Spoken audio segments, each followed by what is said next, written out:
Hey all, I wanted to make a video around how we build trust as a manager or leader in the workplace. It's a question that comes up a lot. People know that it's an important topic. They know that they want to build trust and psychological safety, but they're not entirely sure how they should go about it. So I'm going to talk you through a really simple acronym that you can remember. It's 7 letters long and it's very handily spells out the word courage. Now this is useful because let's move this up. The word courage is very important when we are building trust, because to build trust is often putting yourself in a vulnerable position, which means you need to have courage, be courageous, and be brave. You cannot be brave and put yourself in these positions if there isn't an element of vulnerability or concern, even a little bit of nervousness about it.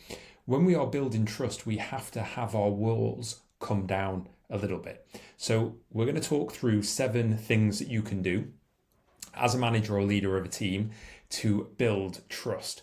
So the first one is care. Now, there was research done around this that showed that the most significant factor in building trust is, for team members certainly, is knowing that a manager cares about each member of their team, certainly themselves, but it's not just themselves. It is important to say it is each member of the team. Imagine you're working with a manager who seems to care about one person but not care about other people. Even if that's not directed at you per se, you will pick up on it and you will think, this isn't fair, this doesn't sit right with me. And so we have to see that leaders and managers are equally supportive of every member of their team.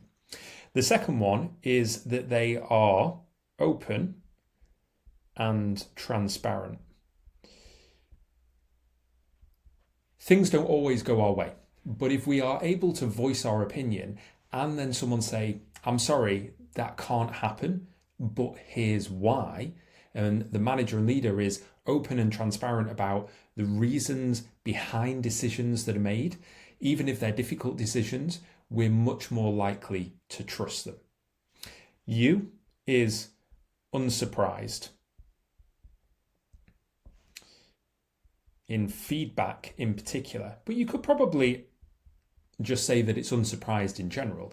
But specifically in feedback, when we come to reviewing people's work, what we don't want to do is suddenly spring issues on them.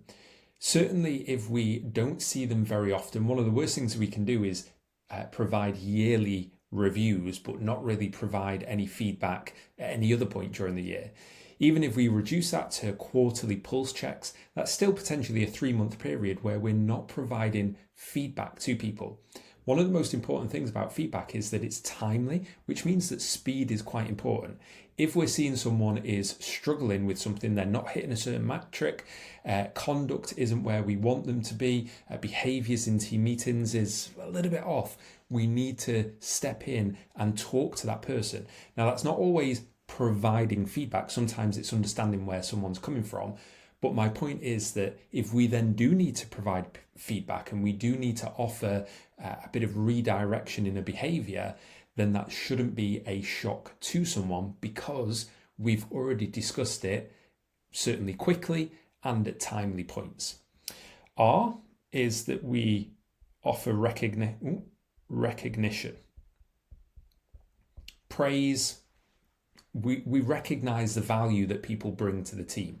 Again, this is about building trust. So if people put in a lot of effort into their work, they provide a lot of value to the team and to the end outcome being achieved, then we as manager and leader should be praising and recognizing people for the work that we do. One of the things that breaks down trust very quickly is when managers are, and leaders are willing to shine the light on themselves, take all of the glory for other work that people do and don't shine the spotlight on the team.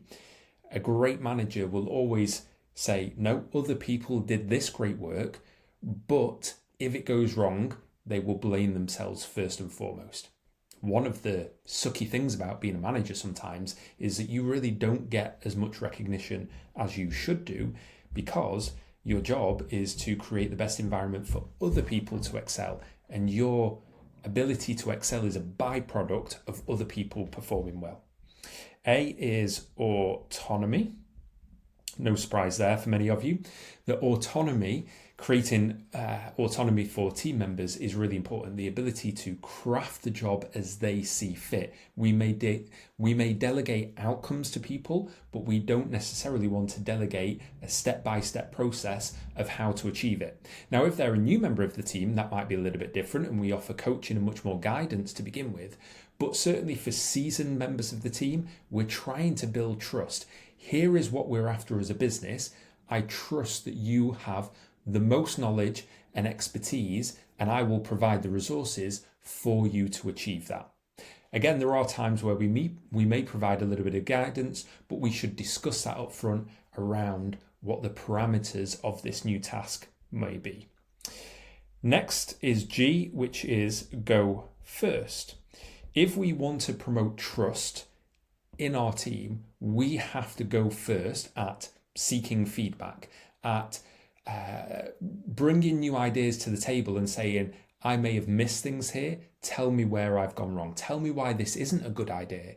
Because if we want to be able to provide feedback to team members around things that are going wrong, well, we shouldn't expect people to accept it from someone that isn't willing to accept it themselves.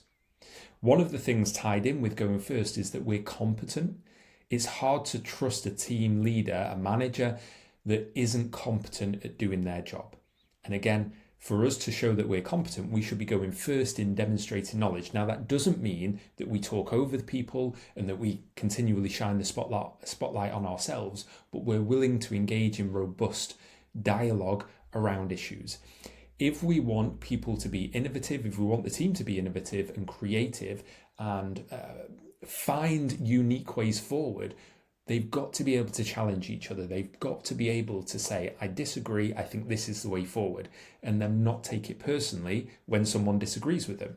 And the person that initiates that and sets the tone for it is always, or should always, be the manager.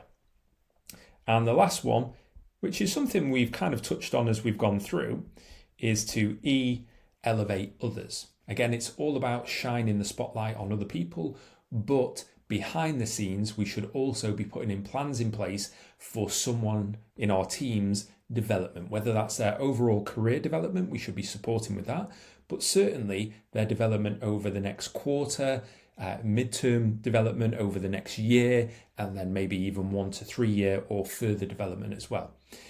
Sometimes you'll say, but if we develop them, won't they leave?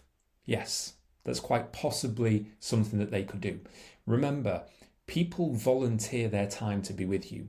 They are, even though they're paid, they are paid volunteers. They can choose to spend their time with a different organization. So our job is really to train them to the best of our ability, knowing that they can leave, but create an environment where they want to stay.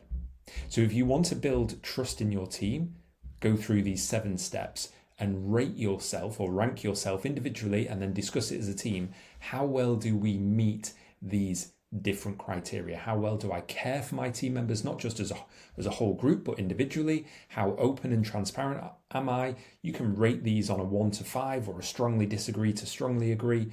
Do I provide feedback in a timely manner and don't surprise them at any point? Do I offer recognition? Do I provide autonomy?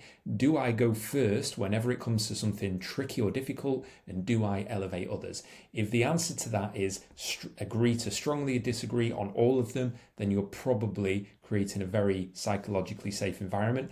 If the answer to any of them is at least neutral to strongly disagree, then there's room to work on it. I hope this helps.